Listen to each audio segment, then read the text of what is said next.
നമസ്കാരം. ഗുരുഗീത ശ്ലോകം 6-10.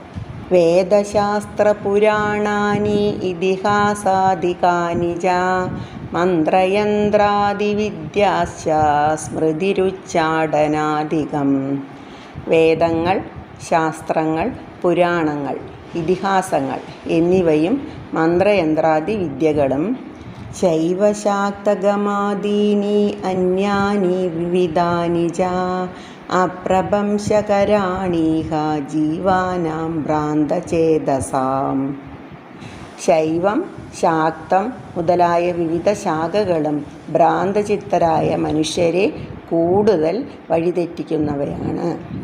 യജ്ഞോവ്രതം തപോദാനം ജപസ്തീർത്ഥം തദൈവ ച ഗുരുതത്വമവിജ്ഞായ മൂഢാസ്തേ ചരതേ ജനാ.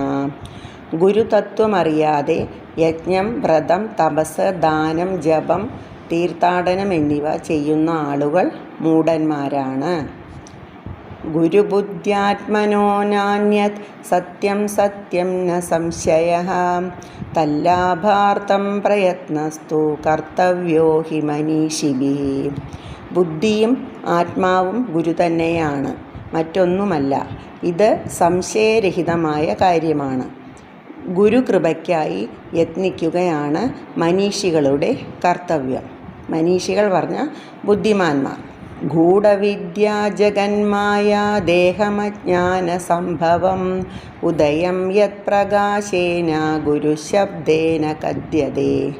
ജീവികളിലെ അജ്ഞാനജന്യങ്ങളായ ലോകമായയെ ഏതൊരു ഗൂഢവിദ്യോദയത്തിലൂടെ മോചിപ്പിക്കാനാവുന്നുവോ ആ വിദ്യ ഗുരു എന്ന് പറയപ്പെടുന്നു. വീഡിയോ ഇഷ്ടപ്പെട്ടാൽ സബ്സ്ക്രൈബ് ചെയ്ത് പ്രോത്സാഹിപ്പിക്കുക.